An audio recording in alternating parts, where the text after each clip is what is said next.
M'associer aux propos de Christophe Clergeau et Franck Louvrier, rassemblés pour Jacques Chirac, et notamment sur le thème de l'environnement. Moi, j'ai eu l'honneur de le recevoir au moment de l'ERICA.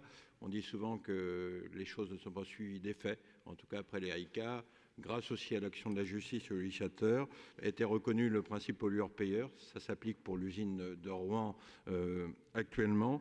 Le principe de précaution a été inscrit dans les constitutions et le préjudice écologique est aujourd'hui acté au niveau législatif. Donc je crois effectivement que autour notamment de ce thème, on peut rendre hommage notamment à Jacques Chirac.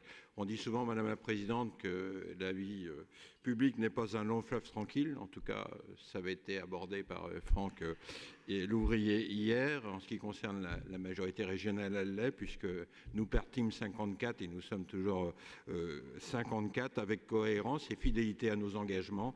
La fidélité des engagements, c'est préparer l'avenir. On en reparlera dans cet hémicycle sur ma région 2050. Et puis nous restons fidèles également à notre politique au quotidien, qui est notre cœur de métier. Ça a été retranscrit, en tout cas dans cette session, autour de l'emploi, autour du transport, autour de l'éducation et des lycées, et la transition énergétique avec la filière bois et les déchets, la proximité de la vie des territoires, notamment pour le commerce du futur.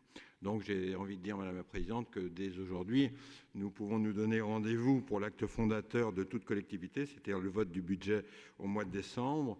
Dans l'attente, je vais vous souhaiter un bon retour en covoiturage, quoique sur le dernier dossier abordé, on pourrait s'inspirer du train et du cinéma. Le cinéma a souvent été inspiré par le train. Et je donnerai pour Roch Brancourt et Sophie Bringui, peut-être fixerai un rendez-vous. Il y a un film en noir et blanc, c'est à peu près l'époque où Roch faisait ses études, de 1961, le train de 16h50. Donc je vous souhaite très sincèrement, mes chers collègues, aujourd'hui notamment, de pouvoir prendre tous ensemble le train de 16h50.